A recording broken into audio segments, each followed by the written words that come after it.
G'day guys, welcome to episode 40 of Ask Jack D. Today I take a question from Stuart Cook, who's the global CEO of Zambrero that exists in many, many countries around the world. On the back of my recent trip to Singapore, what does Singapore do better than Australia when it comes to business? I talk about it from a government standpoint, I talk about it from a people standpoint, and as always, I forget a word and need to wait about a minute and a half for the crew to help fill it in. Grew my own wings so the pilot came with me.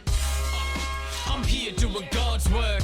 On a mission, had to listen and just observe. What do you think about internet security, Scott?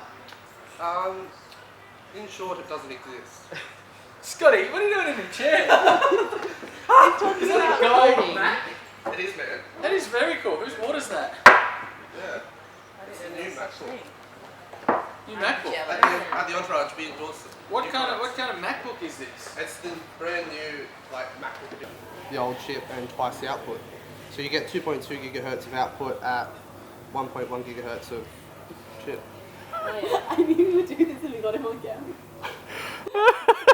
Is this a stitch up? Scotty, what does that mean in English? There's a thing in it and it happens more energy efficiently, is what I heard him say. There was gigahertz and gigabits and The thing in the thing makes The thing in the thing- go twice as fast. with less energy. Yeah. That's why he's the web guy. It's beautiful, isn't it? It's elegant, isn't it? Look at that. Yeah. Love it. It's like, Scotty, you're a good man. put it in my pocket. Thank you for appearing on Ask Jack D. Oh God, really? He's a Microsoft supporter.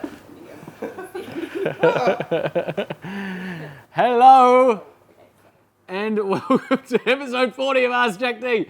Today I am taking a question from good friend and global CEO of Australia's fastest growing franchise, Zambrero, on the back of my recent trip to Singapore, Mr. Stuart Cook. Shoot.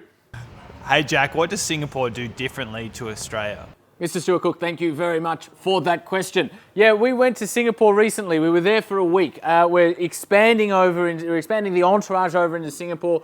You know, it's our vision to push civilization forward by enabling more people to live on purpose.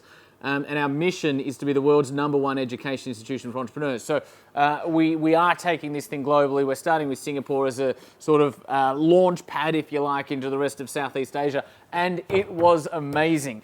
I try and travel as little as possible just because I am happiest and most effective when I'm here in Sydney. However, there were some really cool things that surprised me that was just made Singapore a beautiful experience. The first thing that Singapore do better is that their government is set up and they almost run the country as if it's a business.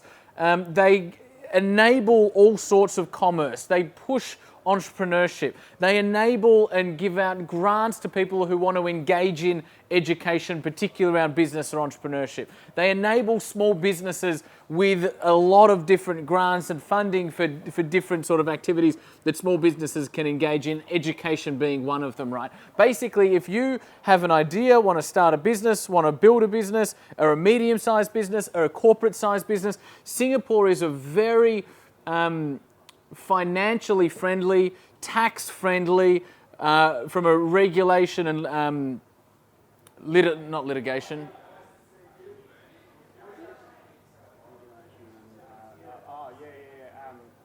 Yeah. Legislation point of view. It's all really friendly with regards to all of that, right? If you could headquarter a business anywhere in the world, you'd probably do it out of Singapore or Hong Kong for that reason. The second thing that Singapore do better than us, I think, is that the people there, entrepreneurs, investors, universities, educators, accelerators, incubators, everybody is so unbelievably collaborative, as they are in Australia. Like, Australia is, not from a government perspective, but from a people perspective, I think one of the best places in the world to do business. Definitely not from a government perspective, thanks Tony.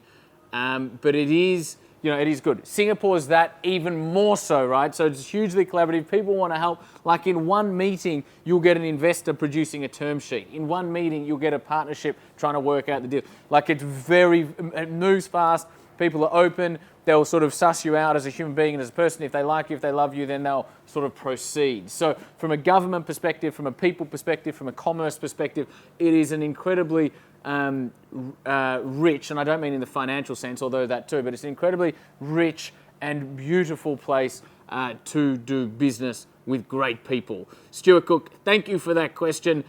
In the comments below, what do you love about doing business in Australia? Or if you're in a different country. But what do you love about doing business in Australia? In the comments below. That was episode 40. Thank you for tuning in to another episode of Ask Jack D. 'Cause I'm lining up